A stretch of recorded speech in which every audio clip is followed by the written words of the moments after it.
Allahu Akbar! Allahu Akbar! Assalamualaikum. Waalaikum po.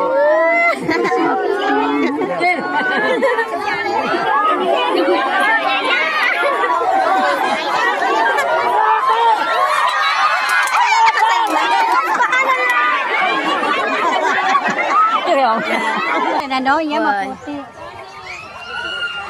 Oh, nandan. Hoy, sumyabo ni ng basi. Hoy, ang bata, ang bata.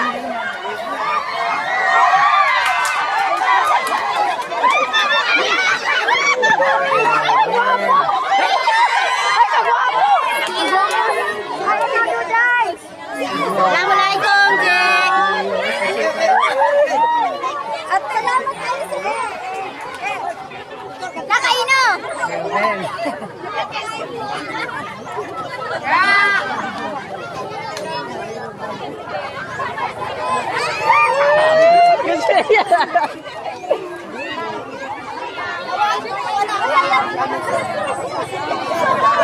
Baboy yan.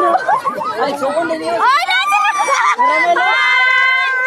Assalamualaikum.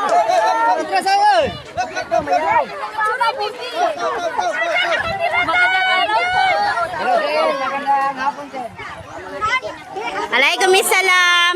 Dito lang tayo, dito, nandito. Mag-upo muna tayo. Okay. Dito, dito. Nag-ano pa? Nag-ano pa? Sino, Ma'am Asma? Nag-ano pa? Nandito na. Bata. Tsaka napayang ano muna?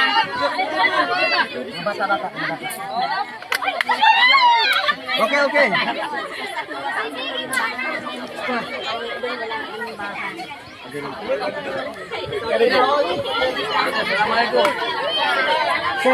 Sen, mag-upo muna tayo. Napapansikan ka na muna kadaris langon na to. Doon na makinag.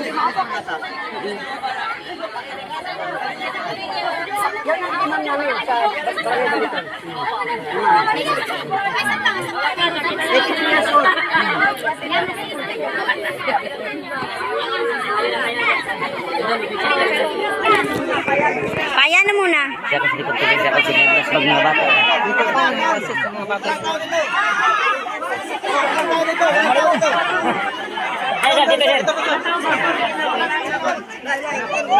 Mana ito na muna.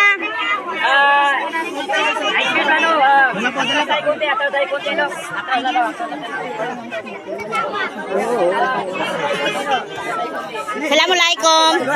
Wala naman tayong Opo. Visit talaga so. Opo. Mag-upo ka muna. Matagal po kami nakaupo sa kotse. Okay lang.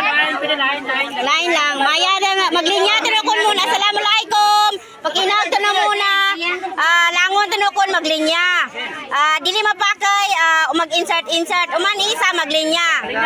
Langon tinunan saan. Sumyatan no sa Wai, isa-isa buli niya no.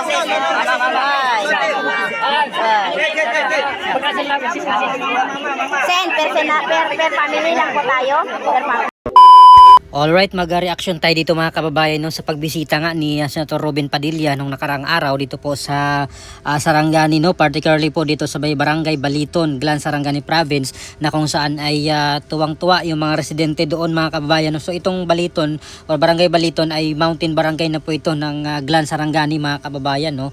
At napakasaya ng mga tao na bumisita itong si Senator Robin Padilla doon kasama yung kapatid niya na si Romel Padilla at pati na rin po no sila Philip Salvador, sila Senator Bongo ay nagpunta nga po doon sa Glan Sarangani mga kababayan at malaking pasasalamat nila no itong mga residente ng Barangay Balito na talagang pinuntahan sila ni Senator Robin Padilla. Naglakad pa po itong si Senator Robin Padilla mga kababayan no dito sa kanilang kalsada or daan na hindi po siya sementado no at parang nakikita ko dito si Vice President Sara Duterte no sa sitwasyon na ito na naglalakad yung isang opisyal ng gobyerno mga kababayan para mapuntahan at mabigyan ng mga ayuda no yung mga barangay, yung mga residente na nakatira doon sa bundok. At usually kasi no mga kababayan at alam naman po natin nasa balita naman po itong mga opisyalis ng gobyerno natin, yung mga senators, usually talaga nandun lang sila sa mga pinaka sentro lang no or sa bayan mga kababayan. Itong mga mountain barangay, mountain part ay bihira na po nilang pupuntahan nito no. Doon lang yung distribution nila ng mga ayuda doon sa mismong bayan sa proper no. At dito sa mga barangay ay sila na po mismo yung bababa dito sa kanilang mga bayan no. At itong ginawa ngayon ni Senator Robin Padilla ay siya mismo yung umakyat doon sa bundok no or sa mountain barangay para kumustahin at makita yung mga sitwasyon ng mga kababayan natin na nakatira doon mga kababayan. Kasi syempre hindi lamang po yung nasa bayan yung apektado ng lindol no, pati rin po yung nasa bundok mga kabayan. At kawawa din naman yung kailang mga hanap buhay doon, yung kailang mga taniman ay nasira nga nung bumaba yung lupa mga kababayan no or medyo nagka-landslide at yung mga bahay din nila ay nasira, yung mga pananim nila may mga nyug nakikita natin na talagang bumagsak rin mga kababayan dahil yung lupa nga ay bumaba or nagka-erosion no or soil erosion mga kababayan. Kaya malaking tulong na rin po nung pagpunta ni Senator Robin Padilla kahit papano ay nakangiti yung mga tao doon no, nagkatilian sila kasi hindi siguro nila in-expect no na pumunta doon or pupunta doon si Senator Robin Padilla mga kababayan. At si Senator Bongo ay nag-iikot po talaga sila dyan no, mga kababayan sa mga barangay. Ngayon naman mga kababayan no, matapos po yung paglindol nila nung Monday doon sa Sarangani, ngayon naman ay binaha naman po sila ngayon mga kababayan. So grabe sunod-sunod yung kalamidad ngayon sa Sarangani no, sa may Maasim ay talagang sobrang baha ngayon doon mga kababayan dahil sa walang tigil na pag-ulan.